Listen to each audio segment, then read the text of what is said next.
হসপিটালের অথরিটি তাকে চিকিৎসা দেয়নি, তার জন্য গেটটা পর্যন্ত ওপেন করেনি। স্থানীয় আওয়ামী লীগের নেতারা সেই লাশটা সেখানে দাফন করতে দেয়নি। অর্ধমৃত অবস্থায় এপিসি থেকে নির্মমভাবে ফেলে দেওয়া হয়। সে চেষ্টা করেছিল সেই এপিসির ঢাকনাটা বন্ধ করে দিতে, তখন পুলিশ এসে তাকে প্রথমে গুলি করে আহত করে। একটু পরে তাকে টেনে হেঁচড়ে, একটা জড়বস্তুর মতো টেনে হেঁচড়ে তাকে ডিভাইডারের পাশে এসে ফেলে রাখে। তখনও সে বেঁচে ছিল। তাকে চাইনিজ রাইফেল দিয়ে গুলি করার জন্য পুলিশকে নির্দেশ দিতে হৃদয় বিদারক একটা ঘটনা এবং খুব আলোচিত ছিল ছাত্র আন্দোলনের সময়। 18 জুলাই তারিখে সাভারে আপনারা সবাই দেখেছেন মিডিয়ার কল্যাণে, সোশ্যাল মিডিয়ার কল্যাণে, যে এপিসি থেকে একটা ছেলেকে গুলি করে তাকে অর্ধমৃত অবস্থায় এপিসি থেকে নির্মমভাবে ফেলে দেওয়া হয় গ্রাউন্ডে। তার নাম ছিল আসহাবুল ইয়ামিন। সে MIST অর্থাৎ military institute of science and technology, সেখানকার ছাত্র ছিল। সে দুঃসাহসী ভূমিকা নিয়েছিল যখন পুলিশ নির্বিচারে গুলি করে ছাত্র আন্দোলনকারীদেরকে হত্যা করছিল। সেই সময় পাশ থেকে সে লাফিয়ে উঠে এপিসি থেকে যে ঢাকনাটা খুলে অভ্যুত্থানকারীদেরকে গুলি করা হচ্ছিল, সে চেষ্টা করেছিল সেই এপিসির ঢাকনাটা বন্ধ করে দিতে। তখন পুলিশ এসে তাকে প্রথমে গুলি করে আহত করে। গুরুতর আহত অবস্থায় এপিসির উপরে তাকে রেখেই অনেকক্ষণ ধরে আন্দোলনকারীদের আশেপাশে এই এপিসি নিয়ে ঘুরে বেড়ায় পুলিশ। এরপরে এক পর্যায়ে আপনারা দেখবেন ভিডিওতে, যে প্রমাণগুলো আমাদের কাছে ভিডিও রেকর্ডিং সহ সব প্রমাণ আছে, এখানে তারা দাখিল করেছেন, যে এরপরে তাকে এপিসির থেকে অজ্ঞান অবস্থায় কোনো রকম মানবিকতা প্রদর্শন না করে একটা জড়বস্তুর মতো তাকে এক হাত দিয়ে টেনে তুলে এপিসির থেকে রাস্তার উপরে ছেড়ে দেওয়া হয় এবং পড়ে গিয়ে আপনারা দেখেছেন সে মাথায় আঘাত পায় এবং ওই অবস্থাতেও তার নিঃশ্বাস চলছিল, যেটা ভিডিওর থেকে দেখা গেছে যে সেখানে বহু কষ্টে সে নিঃশ্বাস নিচ্ছে। এই অবস্থায় অনেকক্ষণ তাকে রাস্তায় ফেলে রাখা হয়।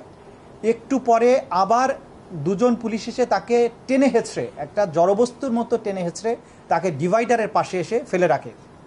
আরও কিছুক্ষণ পরে এসে তাকে দুজন পুলিশ আবার চ্যাংদালা করে ডিভাইডারের এই পাশ থেকে ওই পাশে তাকে নিক্ষেপ করে। তখনও সে বেঁচে ছিল, তখনও সে নিঃশ্বাস নিচ্ছিল।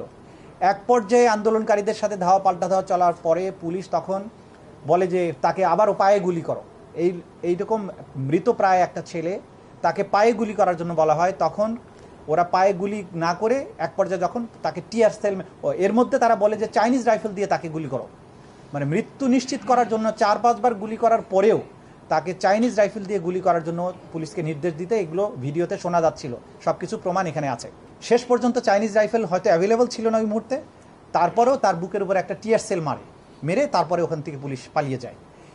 আহত অবস্থায় তাকে দ্রুত ওইখানে পাশাপাশি যে সুপার মেডিকেল কলেজ হসপিটাল নামে সাভারে একটা হসপিটাল আছে, সেখানে তাকে নেওয়া হয়। হসপিটালের গেটে গিয়ে সে পানি চায়, পানি খায়, তখনও সে বেঁচে ছিল। হসপিটালের অথরিটি তাকে চিকিৎসা দেয়নি, তার জন্য গেটটা পর্যন্ত ওপেন করেনি। 1 ঘন্টা ধরে সেখানে ফেলে রেখেছিল কোনো রকম চিকিৎসা ছাড়া। এইরকম একজন গুলিবিদ্ধ, একটা নির্মমভাবে গুলিবিদ্ধ একটা ছেলেকে বাঁচানোর জন্য ন্যূনতম চিকিৎসা সেবা দিতে অস্বীকৃতি জানিয়ে তারাও এই হত্যাকাণ্ডের সাথে আলটিমেটলি তাদের সম্পৃক্ততা এখানে প্রমাণ করেছেন। এরপরে অন্য একটা হসপিটালে নেওয়া হয়, ততক্ষণে সে মৃত্যুবরণ করে, শাহাদাত বরণ করে। তার শাহাদাতের পরে, মৃত্যুর পরে তার লাশটা তাদের পারিবারিক কবরস্থানে দাফন করার চেষ্টা করা হলে স্থানীয় আওয়ামী লীগের নেতারা সেই লাশটা সেখানে দাফন করতে দেয়নি। অবশেষে সাভারের ব্যাংক কলোনির যে কবরস্থান আছে সেইখানে তাকে নিয়ে দাফন করতে বাধ্য হয় তার পরিবার। আসহাবুল ইয়ামিনের এই ঘটনা ভিডিওর মাধ্যমে সারা বাংলাদেশে ছড়িয়ে পড়ার পরে মানুষ বেদনার্ত হয়েছেন। গোটা বাংলাদেশে আন্দোলন আরও দাবানলের নলের মতো ছড়িয়েছে।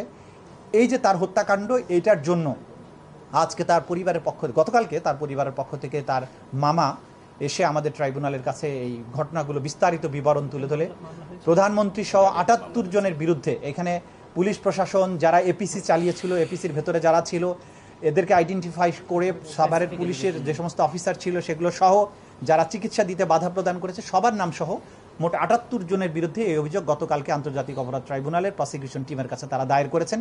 গতকালকে যেহেতু আমরা আপনাদের সাথে কথা বলার পরে এটা দায়ের হয়েছে, এটা আপনাদেরকে জানাতে পারিনি, আজকে এটা আপনাদেরকে জানিয়ে